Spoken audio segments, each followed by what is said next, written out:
Yo, what's going on, everybody? It is 3 p.m. here in Chicago, Illinois. That means it's time for another live stream. Today is Saturday, February 13th, 2021. How are you guys doing today? I had a nice long run this morning. I was hoping for maybe warmer temperatures and drier temperatures, but instead I got, I think maybe 8 degrees Fahrenheit was about what I got, and snowing, and we had a lot of accumulation, and it doesn't look like they did a lot of plowing today. My wife went out for a walk just a little while ago too, and even later in the morning. They didn't do a lot of plowing today along the lakefront path, which is unusual because normally they do such a good job of it. So maybe it's a weekend kind of thing. I'm not really sure, but overall I did okay. I made it back safely, but I did have to cut my run. I cut the cool down short. I managed to finish the workout, but I cut the cool down short, very short, basically no cool down, because I had to poop. So it was a close call. It was a close call today. I was thinking about, like, I don't know. It's 8 degrees Fahrenheit. It's the middle of a snowstorm. There's not a lot of people out here. I could totally do that. But unfortunately, it didn't come to that. So I made it back. I'm feeling good. Warm and toasty. Now, how are you guys doing today? Everyone listening on the podcast version, welcome. Hope you're having a good run out there yourselves. Hopefully you're not having too much snow or some of this cold weather. And everyone watching this on YouTube after the fact, not live, but like on YouTube, welcome. Glad to have you guys here. All right, we got Charles Ventura here coming in live saying, just got back from a 10-mile run at negative 30 Celsius. Was wearing 2 pairs of gloves, but hands were really hot. Man, people were telling me about that, and I'm having a really hard time, like, just understanding that, because it's just so different than my experience. But man, good for you. Good for you. 10 miles at negative 30. That's nice. It's good work. Very good work. Ben Browning said, good morning from Sydney. Ran his whip training race sim 5K to Mike's 20-minute YouTube mid-roll ad experiment video. Nice. Had time to run, finish, and get coffee. Oh, awesome. Well, good job today on the 5K training race. Is that like a time trial then when you do that? I thought that sounds good. Yeah, and today's video was a little bit long. I don't like it when the videos get long, because I always feel like on YouTube, if the videos are getting that long, it's time to chop it up into some smaller topics. And so I was thinking about that today. I was editing today's video. I'm like, if I'm going to do more of these kind of like YouTube analytics videos, not as an expert, but I was like, hey, here's my notes. I'll show you guys my notes. You guys don't have to give me yours, but I'm happy to share mine if you guys want to watch that. And but I think I need to make it smaller chunks. So it's not like 20 minutes. That's just like a big, I don't know. You could tell a lot of story in 20 minutes. And so I just feel like I need to tighten that up quite a bit. But thanks for, well, I don't know if that's good or bad to have that on during like a 5K. I feel like that would be hard for me. It would be hard for me to watch that for a 5K. So you must have, Ben Browning, you must have like just the most insane mental toughness. Awesome. Yeah. And Ben said also, I enjoyed your vision and review of your Invincible Run shoes. Thanks. I've been enjoying those shoes. They've just been, when I run in them, nothing like really jumps out at me. It's not like the Nova Blast where like I'm like, oh, this is squishy, or even like the Freedom 3, which was also very squishy, and I was like, oh, lots of feelings. But the Invincible Run is just kind of like, I'm out there and I'm running, and it just lets your mind wander a little bit. So it just takes your mind off the run. So it's been really nice. You should call it like the Nike Effervescent or the Nike Daydream or something like that, because that's, I just start to daydream when I run in those. And it says, hey, Kofuzi and everyone, happy Saturday. We still have snow here, but milder weather on the way. Yeah, my wife and I both keep looking ahead at like the 10-day forecast, and we're like, when is this cold snap going to break? Because we keep thinking like, when it gets this cold in Chicago, it does it for like 4 or 5 days. Then like the lows will still stay bad, but the highs during the day won't be so bad. But man, we've been just like stuck in some of these lower temperatures, and it's starting to wear on me for sure. Cycle on Wednesdays is here, says hi everyone. And Frank says, big bib pickup today. Nice, Frank. He's got some nerves going on. Well, it's exciting. The nerves mean you care, and that's a good thing. So I think you're going to have a good race. David Prabhu says, happy Saturday to the crew. A nice easy 10-miler this morning. Very humid. Ooh. Yeah. I don't know what humidity is even like anymore. We've been running we have, I mean, this apartment's pretty small. I would say calling it 1,000 square feet might be about 1,000 square feet, maybe like high 900s. But so we have 3 different humidifiers that run pretty much 24 hours a day because it just the air gets so dry. My hands get really dry, just like I could feel it in my skin, like all the way up my arms. Just everything just dries out, and so like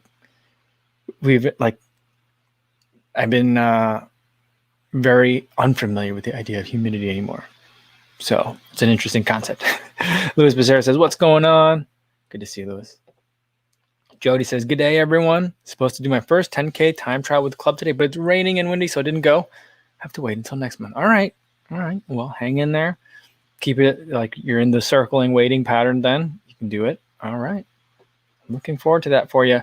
And Jody, by the way, I mean, I know I don't want to turn you into like the Australian suggestion box, because you're not the only Australian here, but sometimes, I mean, you're here very regularly and you're kind of like the resident Australian. Today, I turned on the TV and I'm looking at Netflix when I got up early in the morning. And my wife had watched TV, after I'd gone to bed last night. And I guess after the kids had gone to bed, because the last thing she had watched was an Australian drama. I think it's called Offspring. I don't know if you guys are familiar with that. I think it was Australian. I didn't watch it really closely, but I think it's Australian. But I was just like, all right, the kids are watching Australian stuff. I'm watching Australian stuff. My wife is watching. We're just like on an Australia binge here. I mean, I kind of feel like the universe is trying to tell us something. I don't know. I'm not really inclined to move anywhere, especially not like across the world. It just seems very far away, small as the world can be. But I don't know. All signs point to Australia in this house, so it's kind of bizarre. Does anyone watch that show? Is it good? I don't know. The part that like my wife had on, it seemed like super intense, and I just don't really watch a lot of intense TV anymore. I don't know. Life's stressful enough. I don't find it cathartic to watch stressful like drama. That's like emotionally draining. I just don't like it. Like This Is Us. Like I watched like an episode and I was like, nope, not for me.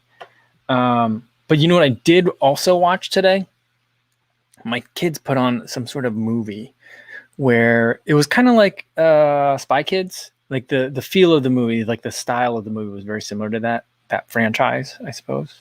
Or was it a trilogy? I think it was a trilogy. And there was another movie where there was all these superheroes and the Earth was attacked by aliens and the heroes were all captured by these aliens. And so it was up to the children of the superheroes to figure out not only how to use their powers, but how to work well as a team, which is what their parents did not do very well. They had to work well as a team and then, not only rescue their parents, but to save the world. One of the main characters in that was Mando from The Mandalorian. So I'm watching this and I'm like, wait a minute, what? Who is that? So the first time I had seen the movie was before I watched The Mandalorian. And now that I've seen The Mandalorian, and lately a lot of pictures have been circulating from like behind the scenes of filming of The Mandalorian. And so like, then I saw it, I'm like, this dude's in The Mandalorian? So The Mandalorian is like the second weirdest cinema project that he's ever been involved in, It was kind of funny. I don't think he's Australian. But anyway, I just got off on a tangent there. Sorry, guys. Sean Marshall says, hey, Sean, was it? No, that was Sean. What's the weather? No, someone was messaging. I don't think it was you, Sean. I think it was someone else. Tell me about how cold it was there, even colder than it is Chicago. But I think it's pretty cold where you are too, Sean. Or McGowan is here. Says, hey, what's going on? And says, this is the first time here this early. Yeah, you got here before we started. I got to catch up. I'm like 10 minutes behind you guys. All right, I'm going to try and catch up in some of the chat here. All right. Greg is here. Greg Itahara says, needed a weekend dose of the coat on a snowy Chicago day. Yeah, hopefully you're doing well, Greg. I've been seeing a lot of your work on Instagram. It looks good. Edward Abella says, hi, Kofuzi. Always wonder what headphones you're using. These are Tautronics brand noise canceling headphones. I want to say they're Sound Liberty somethings. I'm not sure. They were pretty cheap. I did a review of them. And I like them because I can still kind of hear what's going on. If like the kids are in here, to make sure they're not getting into any trouble or need any help. So like that's kind of like the main reason why I like them. But they're comfortable. They're over the ear, so for wearing them for a long time, they're nice. So I like them, and they were pretty cheap.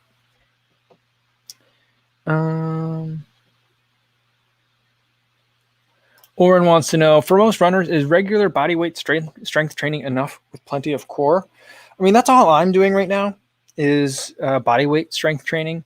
I'm not doing plenty of core exercises. So that's kind of the difference. But I've been doing body weight exercises. But, and I think for most distance runners, I mean, at the non-elite level, I think it's probably fine. I think that once you're starting to get competitive at no matter what level you are, maybe for you are a little bit, I'm like, no, I think you're probably not too young to be doing some other additional work once you've kind of built a lot of base. But I think that you're probably all right to start. I would do that under the supervision of a coach, someone that knows what they're doing, especially weights for runners if you're going to do weights. But the thing that I've been thinking about a lot lately is trying to add some sort of plyometric exercises. Nothing crazy. I'm not going to be doing like box jumps or anything like that, but like just jumping exercise at home. So like in addition to like the squats that I do, like the body weight squats, maybe doing like some jumping squats as well, a couple times a week, maybe a few times a week, maybe some like jumping lunges, other kind of like body weight, but plyometric types of exercises, single leg, double leg kind of stuff. Because I'm just thinking, I just feel like I'm not getting enough power from my legs. So, and what the weird thing is, so I've been doing this Jack Daniels program now for, I guess we're wrapping up week 2. And even leading up to the Jack Daniels program, I've been starting to incorporate more threshold runs, some marathon pace, so moderate to threshold pace running. And for whatever reason, my power number, my critical power number on my Stride FootPod keeps going down and down. And in other words, telling me not that I'm necessarily less fit, but that I'm less strong. And that I can like, I don't know, but it also kind of translates to fitness as well, especially for shorter distances. So it kind of concerns me. And I've also been thinking about like, my leg turnover, just because like other runners are much faster than me, it's not because they're turning over their legs faster.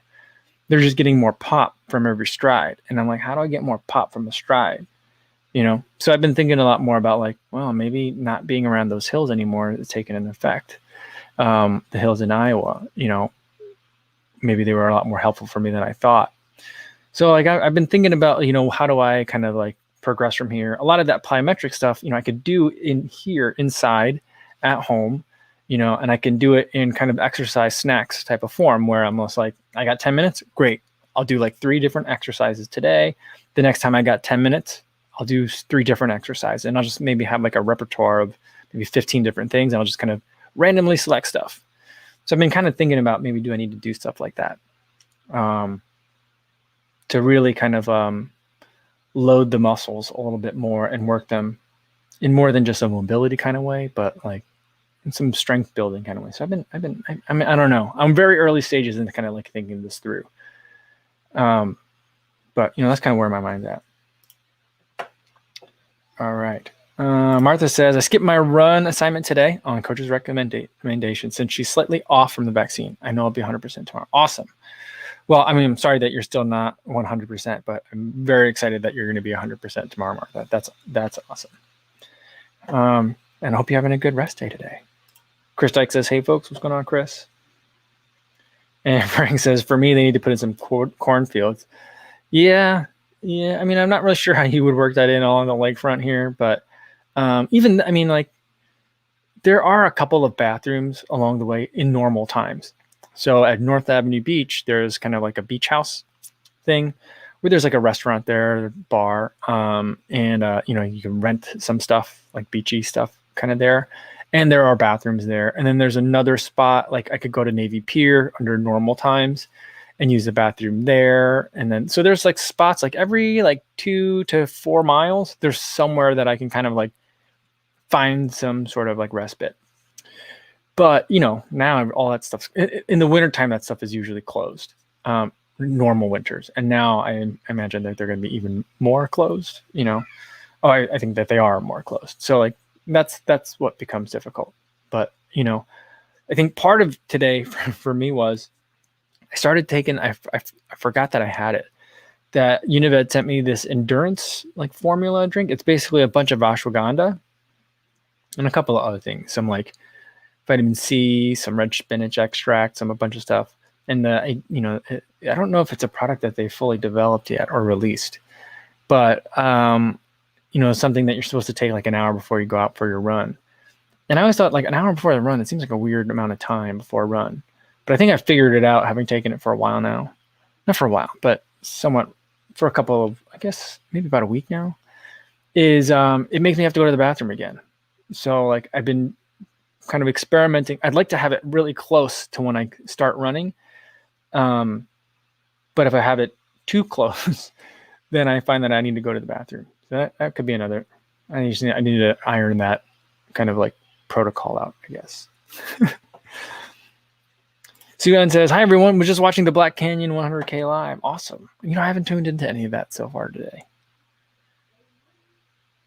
Chris Dyke's getting the first snowfall of the season where he is. Awesome. John Mac Diaz says, what's up, y'all? What's going on, John Mac? Good to have you here. Welcome.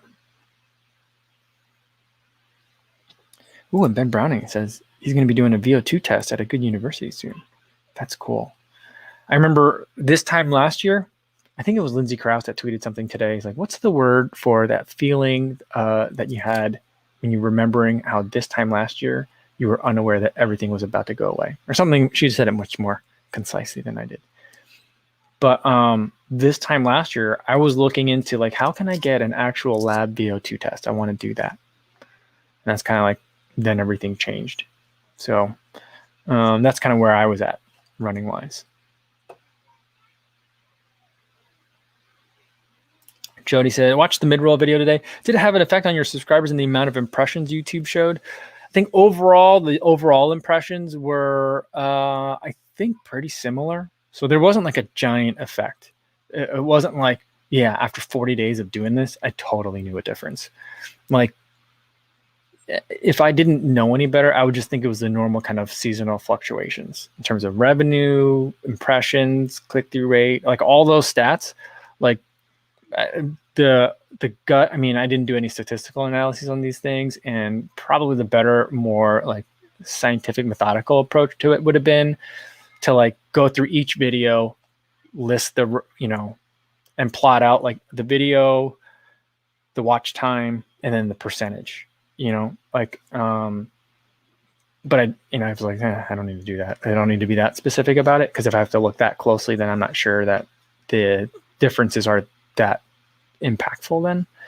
But I don't know, maybe if I had done that, I would have noticed something different. But overall, I'm just like, I'm not sure I'm noticing a huge difference that I can readily pinpoint to having or not having mid-roll ads. So while my gut seems to say like it didn't make any difference, so put them back on, the other part of me is like, well, let's give it a little bit more. Let's give it like at least until the Shamrock Shuffle 8K. So let's get through like one kind of training block, even if it's a shorter one, and see kind of like, what a little bit more data does to it.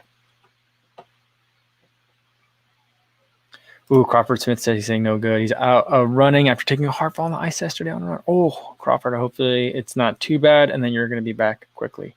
I did slip a little bit today. It wasn't bad. It was just kind of like lost my footing. I didn't go all the way down, but I was down. I had to put a hand down. And what happened was, it's related to the poop, so there's a spot like really close to the park, right, really close to where the park is near my house, where I had a couple more 200s to run. And basically I was running on this one stretch just back and forth because I wanted to be close to like the exit out of the park near my house. And so I was doing that. And then after a 200, on one of the, rest periods, I was turning around kind of in a U-turn fashion and just lost my footing. So that was kind of scary because it could have been bad, but fortunately it wasn't too bad for me. Crawford, though, I hope you get back soon.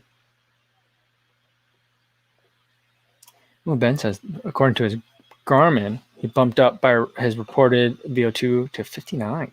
Nice. Sean says, good lighting today. It's a mixture of a really weird light fixture that's very old and like natural light coming through the windows. If I let too much natural light in through the windows, it really hits the glasses. So I kind of have to like use a mix of natural and artificial light. I was gonna say unnatural light, but yeah. John Mack says it's the SoCal weather out there. It's 45 degrees in the morning for an 8-mile run. That sounds really nice. I know that's probably a little chilly for you, but it sounds great to me. I gotta tell you.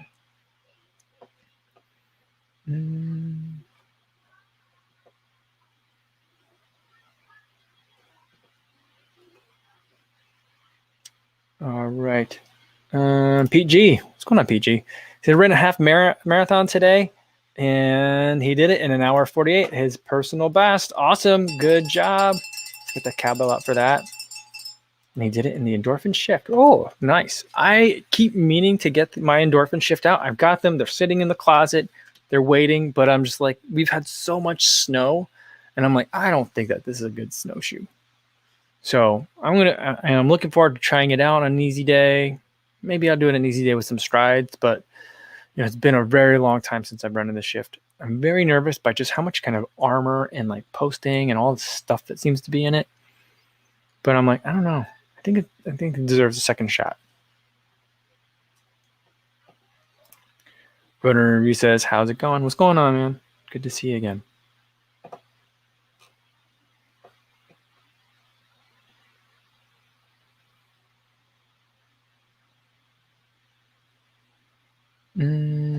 All right. Crawford says that Seth says he's going to buy the ZoomX Invincible Run because they're too heavy. Any thoughts? I don't know. I'm surprised that he's not going to get it. I would imagine that would be a shoe that I don't know.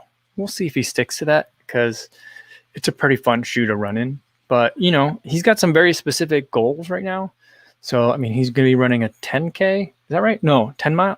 I think he's running a 10K, shooting for 30-minute break, 30 minutes. So under 30 minutes for the 10K in Naples, I think he just announced in a couple months in April, I think. So, like, for a guy like Seth who's going to be training for a 10K, maybe not training like for like the 10K as an A race, but if he's doing that, I don't suspect he's going to be doing a lot of work that requires a Nike Invincible, but we'll see. I think he would like it, but I mean, and here's the thing with Seth though, like with his with weight and shoes for him, like has a smaller foot. So, like, for him, like, the weight is, I mean, maybe it's relatively more. I don't know, because he's shorter, but, I mean, he's just so power potent. But, like, it's like for him and his size, the overall weight is, like, not that bad. Like, on the other hand, like, if you're looking at some of the other reviewers that have a 10.5 or an 11, those weights get super heavy real quick. I was listening to The Drop today, the Believe in the Run podcast, and they were talking about the Ultra Boost, and Thomas is 10. I think he's a 10.5. He was saying that his comes in at 12.7 ounces. It's gargantuan. I mean, that's like a big old trail shoe in like a road shoe package. It just seems weird. But like, I don't know what the size is on the Ultra Boost at, what is his size? A 7.5? He's not that much smaller than me, but in terms of shoe size, but yeah. So, I mean, that's interesting. It's interesting that's his opinion. I think he would like it, though. I do think he would. Hamish Thomas says, and sorry, guys, I'm way behind on comments. After this one, I'm going to scroll down so I can catch up where you guys are. Hamish Thomas says, hi, Kofuzi, what's the best max cushion shoe for under $100? Under $100, I would say probably...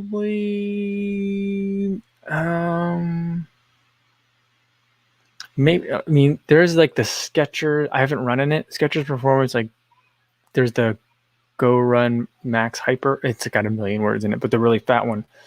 I don't know that one's under $100, but that's probably where I would look. I would look to see if you can get I don't even know, like maybe an old Ultra Boost. You might be able to find that. I don't think any of the Triumphs, like 17 or 18, are going to be under $100. So that's a tough kind of price point to get under for Max Cushion, because Max Cushion, there's just more stuff. So like it's going to tend to cost a little bit more. I'm trying to think. It's a good question, because I don't think any of the 1080s, maybe like an old 880 or old 1080, but I didn't try any of the 1080s before the 10. and they were very different before version 10. So I'm not sure I would necessarily recommend those either. Good question. I'm not sure. Ooh, Roadrunner Review says he just hit the 100 subscriber mark. Congratulations. Get a cowbell out for that as well. Good job. The first 100 subscribers are the hardest. For sure.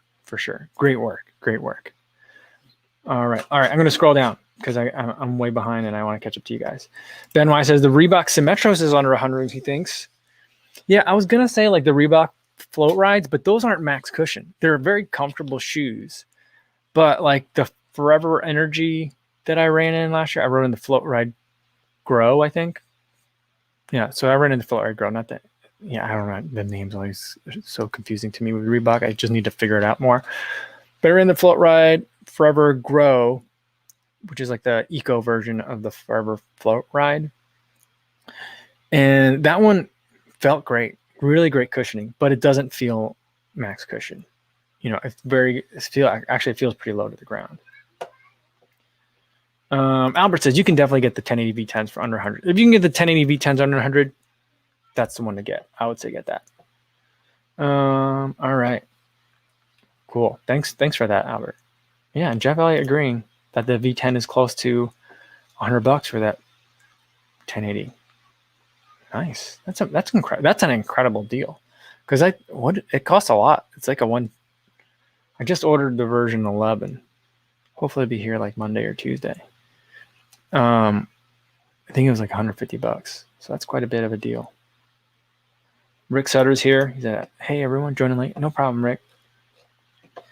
Good to see you. All right. And Sam Gazinski says, any advice on how long to rest what may seem like the beginnings of an injury? Cut or run short with some Achilles pain today. Achilles pain, I feel like, is really tricky. I was plagued with that for a long time in high school and into college. And I think for me, it was just like, you know, I was just trying to do too much. And by the end of the season, like my Achilles would just give out. So I would lose a lot of explosiveness in the legs. And for me, it wasn't, I mean, the answer is you rest it until it's better. I mean, that's like a really unsatisfying answer, but you're gonna have to let that come back a little bit. I mean, unless you have something that you're specifically training for right now, you know, I'd really take it easy with the Achilles pain, because there's just not a lot you can, as far as I know, that you can do for it. You're gonna have to rest that up, and then when you come back, you know, ease back into the intensity if that's an option for you. That would be my approach. Be careful with that, Sam. All right. Ormagan wants to know, what's a cheap speed day training shoe that won't beat up my legs too much? I'm thinking Zoom Streak 7 or SL20, avoiding the carbon, which is better, and any other suggestions? I love the Zoom Streak. I love the SL20. Oh, you know what? Today, I totally messed it up. We were supposed to shop together today, guys. But I bought another pair of shoes this morning, and I bought something for the Monday mukbangs as well, which we could have totally done that together. That would have been fun.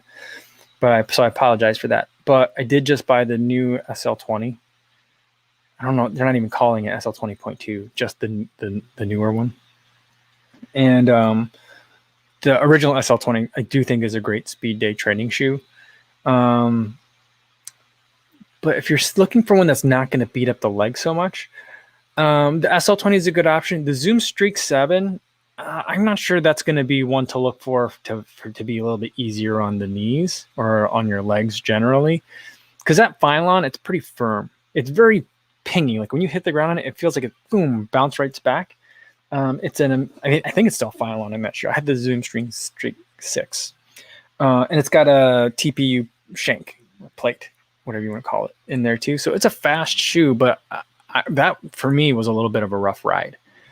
As fun as it was a little bit firmer. So, I mean, I might look at, if you're looking for something that's easier on the legs, I might look at the Rincon. That would be one that I would look at. I would also look at the Hyperion Tempo. Again, depending on how you're going to use it. If you're going to really be using it for some speed day, but that's not cheaper necessarily. The Rincon, I think, is a little bit more affordable. I'm trying to think what else is a good speed day option that's cheaper. Probably a Razor 3. That would be a good one, because that you can usually find in some of the other less popular colors. You can get that one real cheap. So I might look at that one. Although I'm not sure what the prices are like for you over where you are. All right. Yeah, Carlos also voting for the Rincon too. And I think that's a good one.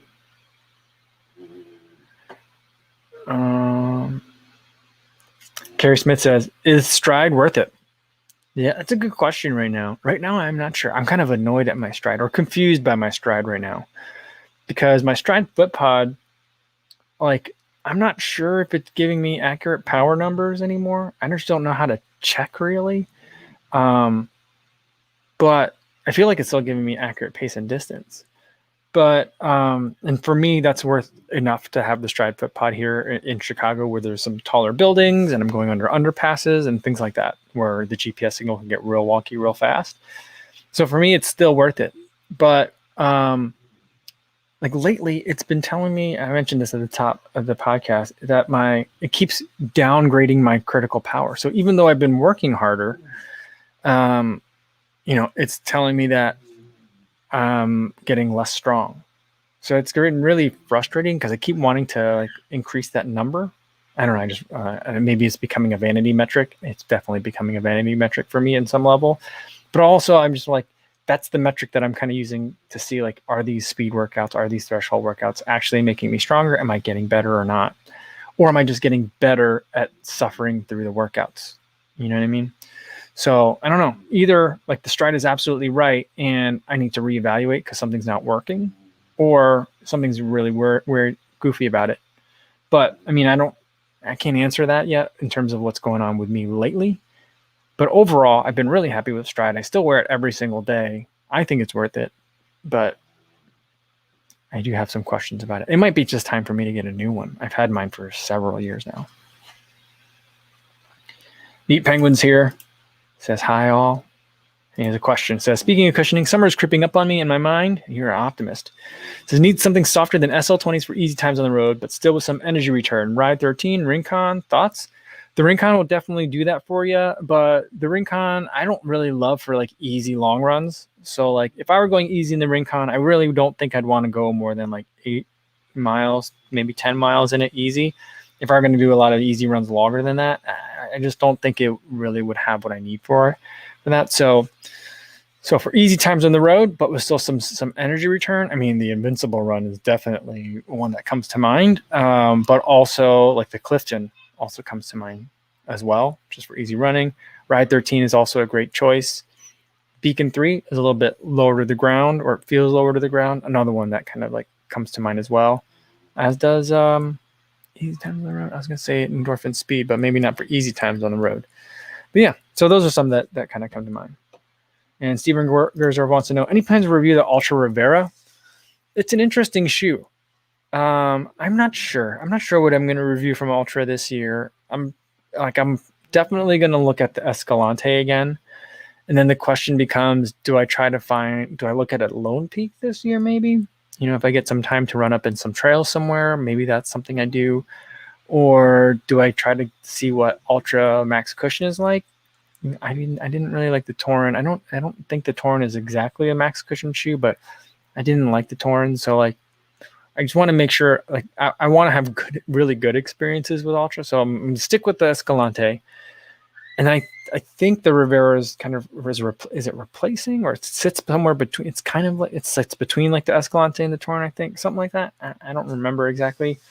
So it's interesting. It's it's caught my attention, but I don't know if it's I don't know that I need something in between the Ultra and something else. I want the Escalante and something else. I want the Escalante and then something very different from the Escalante. I don't know. Maybe. It's a maybe. Probably more like a probably, but maybe. Shannon's here today. Shannon, I saw your Instagram today. It was pretty cold for you down there. Hopefully you warmed up since the run today. Francis Antonio de la Vega back again. Says, hi, Clifton or Triumph 17? Thanks. I really like the Clifton 7. For me, that was my favorite Clifton that they've made. Not that I've tried them all, but of the ones that I've tried, that one was my favorite. The Triumph 17, I think I like the Triumph 17 more than the Triumph 18. Maybe it's just nostalgia, but I do feel like it was a touch softer. The Triumph 18 seems almost like a little bit more firm. Maybe I'm just imagining it, but it just seemed a little bit firmer than the 17. And so both of those, the Clifton 7 and the Triumph 17, are probably my two favorite iterations of each of those shoes. They're different kind of shoes. I think I think of the Clifton as a daily trainer and the Triumph 17 as more max cushion. I don't know. Did I make a video about this? I don't know if I made a video. Did I make this video? I feel like I made this video. I don't remember. If I made this video, I'll go with what I said in that video. Otherwise, I'm not really sure which one I would pick. They're both really good, but they're very different feels. I might pick the Triumph. I don't know. I think it's close. I can flip on it either day. It might depend on what the workout is. Maybe the Clifton, though. Maybe the Clifton. I tend to not like max cushion shoes aren't my favorite category. So I might lean towards the Clifton a little bit. That was a really good shoe this last year. And Shannon reminds me, get the Torn 4 or 5, but not the plush. Okay. Well, I'm definitely going to stay away from that plush from now on because I didn't like that one that much. Yeah. All right. LT Bucks 33 says, Kinvara 11 or 12? I haven't tried the Kinvara 12 yet. I think it's out, right? It's available for sale. I haven't picked that one up yet. It looks great. I think that, I did like the Kinvara 11 a lot, but I also think the Kinvara 11 for Kinvara fans was very different. For me, so Kinvara to me sits kind of like where the Pegasus Turbo used to sit, like kind of the fast everyday trainer, but not necessarily fast long, but fast short. So like a speedy shoe, something that you might run to the track in and then run on the track in kind of shoe. That's where I really think the Kinvara sits. A lot of people used to race marathons and down to 5Ks in that Kinvara before carbon plated shoes took over everything. I think the Kinvara 12 is going to go back to kind of like the Kinvara roots and be a little bit more of the speed trainer. And then the Kinvara 11 was, to me, just a straight up, really nice everyday trainer. A little bit closer to the ground, a little bit not as like cushioned or not as plush as a lot of other daily trainers might be, but for me, solidly a daily trainer. So it depends on what you're looking for. But I look forward to trying the 12, but I haven't tried it yet. Chris Dyke said, finally up my critical power by 10 with a speedier short run last weekend. First it's moved. Wow, that's amazing that you got it to move by 10 points with just after one run. Interesting. That's cool. Awesome. Sean Marshall says, how's the readjustment to Chicago going, Co? It's going okay. I think that one of the things I'm having a hard time with is like making the videos. I don't know if it's just the videos that I've been trying to make lately or what, but they seem to be taking a little bit longer. I don't know if I'm getting distracted or what, but they seem to be taking like a little bit longer, a bigger portion of my day than they normally do.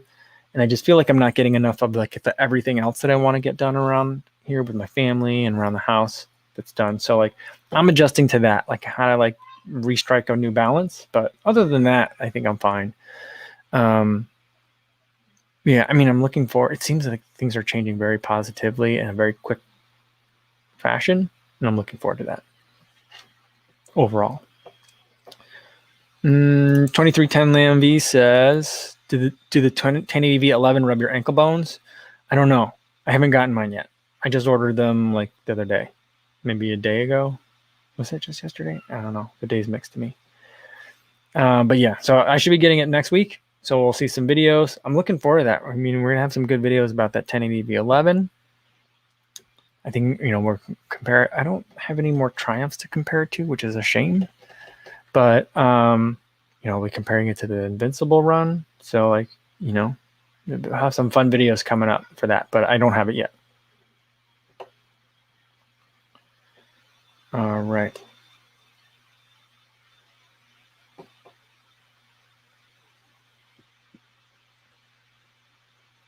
Ben Browning says, Mike and the Kofuzis, Anyone awaiting their Atreyu artist? Thought of it when seeing the Believe in the Run Puma Nitro Supercritical Foam shoe reviews. Yeah, it's interesting. I just saw on, was it I don't know if I was looking at Atreyu's Instagram or Mike's Instagram, at Mike at Atreyu. But like he was just out running on Austin, and he ran into someone else that had their artists on. I wasn't familiar with who that person is, but I've been thinking about the artist today too. All right.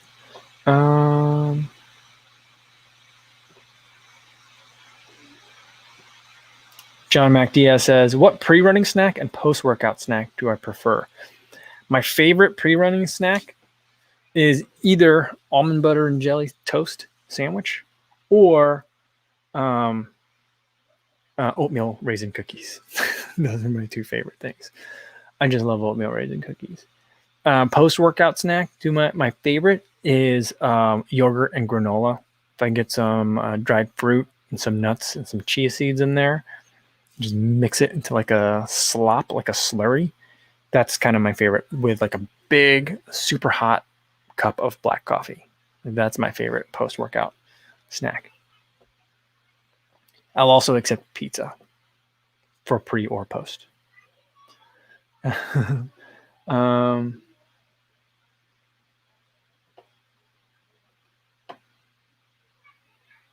Chris Tech says, I don't think I have enough hard efforts in the books for when he was talking about stride and just had a 10 point critical power boost. So I don't think I had enough hard efforts in the books for stride to give me an accurate number initially. They recommend some fast miles to calibrate the critical power. Yeah, okay.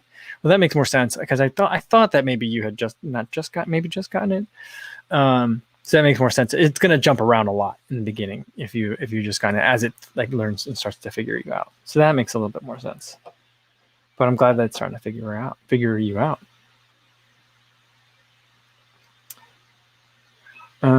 All right.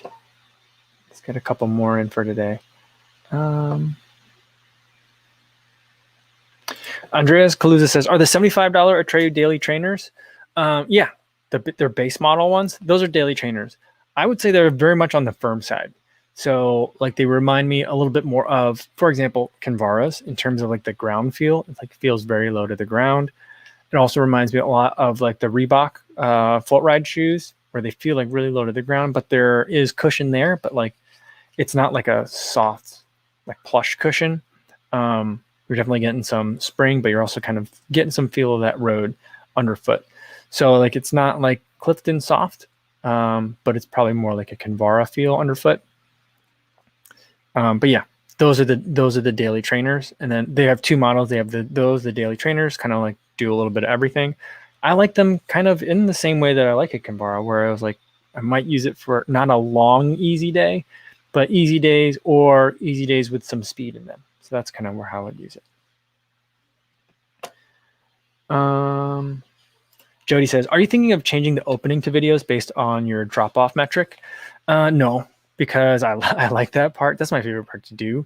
I'd rather have no talking part and just have, I mean, if I could manage it, I would only do videos from the GoPro while running. Like I've thought about that too, like as I'm reviewing a shoe, to like have the review be like from the road, like I'm in the middle of my first run and the Nike Zoom Invincible. Here are some of my thoughts.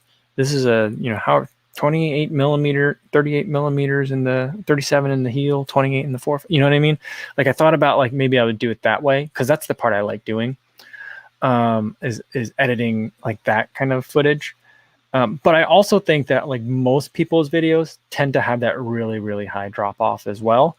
And I think a lot of that comes from the fact that sometimes people click on a video and then don't finish it for whatever reason. Like, maybe you were waiting for the elevator and now the elevator's here, or you're waiting for your next stop on the train, your train's here, or whatever. So I think that there's a lot of quick drop off, and there's also a lot of like people sometimes will just accidentally click on something to get a share link or whatever reason. I think there's a lot of quick drop off. I don't know that my drop off is more substantial than others. I wonder. I thought maybe that'll be the topic for the next question I'll ask the next time I do a video like that. So But yeah, I'm not really thinking about changing it. It does make me think about like how long do I make them? You know, it makes me think that I should tighten it up and then just use more of that running footage as B-roll to cover my talking face. So that's something that I've been already doing or trying to do more of. You know. Shannon says, "Code, does the video have to end completely for you to get the same benefit?" No, I don't think so. So I think that as long as people get, you know, like more than halfway through, then I think that it's. I mean, it's not like bing, bing, bing, bing, like level achieved. You know, there's nothing like that. I just think that if people stay in for longer, it kind of helps me out. But at the same time, like I don't want anyone to be like, I really want to go do something else, but like I want to make sure I get Kofuzi his 6 minutes. You know, I don't do that. You know, don't feel like you can't like that you have to hesitate to click on it because you don't know if you could commit to the entire thing. You know, don't let it change your behavior. The way I see it is like me getting that high number of people getting all the way to the end of the video is about me making like really highly entertaining content, rather than trying to get people to game it in terms of like making it all the way to the end, like through conscious effort. So like I want it to subconsciously be that, oh, look, I got to the end of another Kofuzi video. So that's kind of like my goal. So don't worry. I appreciate and I love the support, but don't like try and stick around for an extra long time. But to answer that question, like, you know, as long as you get through a lot of it, I think then the benefit that I'm, or the metric that I'm trying to appease is going to work. All right. Super Smalls, what's going on? She's got to head out to good afternoon. Well, good afternoon to you. Sorry I didn't catch you a little bit earlier, but good to see you again. All right. Oh, Greg says the New Balance Indoor GP is on NBC. Yeah, I'm recording it. I programmed it this morning into the DVR, so I will be watching that later. And you know, I didn't even know about this event until I saw Erica Kemp, the runner for Adidas. She's not going to be attending today because not because of COVID, but she just has like another cold, like another like sickness. She's like I'm sick, that's why I'm not going today, but it's not COVID. So like I kind of forgot that those things existed. So so I think it'll be interesting. I'm looking forward to watching it. I want to say it'd be like nice to watch it later tonight, but realistically speaking, I'm probably going to watch some sort of Australian programming later on this evening. I might get a chance to watch it tomorrow morning. All right. Shannon says, I leave your channel on even when I'm not watching. Awesome. You know, I think like, you know, if I were really serious, I mean, I am serious, but like one of the things that I do need to make a better effort on in terms of watch time is to do a better job of suggesting videos myself at the end of my videos for people to watch. You know, a lot of Seth does like a fantastic job on it, you know, in terms of like, here's what the video, we'll toss it to you next time. So click here, you know, he does that thing after every video. I need to do a better job of that and encouraging people to like, when they're watching it, be like, oh, this video that he's talking about, I do want to watch that one. That is very relevant to me. So I think, you know, that's something that I need to make sure I'm doing. I'm not taking advantage of that. So that's because I feel like if you've made it to the end of a Kofuzi video, you probably want to watch, or you'd probably be okay with watching another one. So like, that's kind of something that I'll work on. All right. Mouse froze again. There we go. Christopher Shell is here. It says, dang, just tuning in. Abandoned my longer outside after 8 miles and just finished on the treadmill. Better late than never. Hey, but you know what? You got it done. You got it done today. I mean, 8 miles outside and kind of like the weather that most of this country is experiencing right now is pretty good. Definitely something to be proud of. And then coming back in for more. Impressive. Very impressive.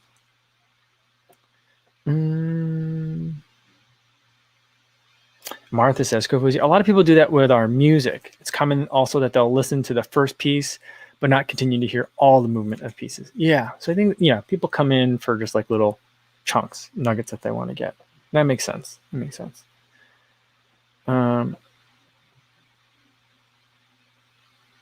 right. Ormagan wants to know, are the SL20s true to size? Yes, they are. Dr. Funk asking a really good question. When you watch someone at a 1.25 speed or something, do you get the same amount of algorithm kudos? I'm not sure. That's a really great question. I would imagine so. I wonder if I'm assuming it counts as 1.25 watch time because you've consumed like that, like metric of content. Interesting.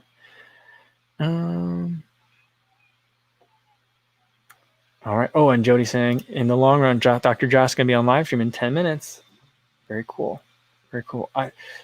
Sometimes I feel like Dr. Josh's live streams are hard to watch because he just has so much knowledge. Like when someone asks him a question, his answer will be just chock full of just helpful information. I'm like, wait a minute. I gotta like digest that again. Well, that answer was really good. So always so much information. It's just so much knowledge on that channel. All right. Kurt Owen says his videos are so great. More people finish them than start them. And Ben Y says, even though I want people to like just naturally, organically just consume the content, he's going to be force feeding people my videos, Clockwork Orange style. That's a movie that is so good. And I feel like for whatever reason, it's not really being talked about a lot, kind of in like the general kind of zeitgeist. Although I feel like it's really applicable to like, not applicable, but like it's something that I'm surprised that more people aren't talking about on a regular basis right now. Because everyone's been talking about like 1984 is like dystopian, Orwellian, or H.G. Wellsian. That doesn't have the same ring to it. But yeah, but Clockwork Orange, that was a great movie. I love that movie. I love the soundtrack of that as well. All right. Oh, Chris Dyke says, the Believe in the Run outtakes keep me watching to the end. I don't have that many my outtakes aren't funny.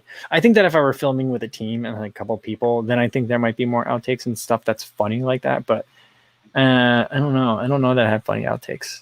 So I got to think of something else. I've been trying to put different Easter eggs in the videos every day, but last couple of days, I've been real bad about trying to find other stuff during the day to film that I could put in there. So that's another thing that I can do. I'll make a better effort of doing that. So good tip, or good observation. All right. I think that's going to be it for today, everybody. Thanks so much for tuning in. Tomorrow morning, there will be no video, taking the day off from posting a regular video, but we will do another live stream, 3 p.m. Central Time, same as today. Hopefully I'll see you guys then. In the meantime, be safe and stay warm out there, everybody. Thanks.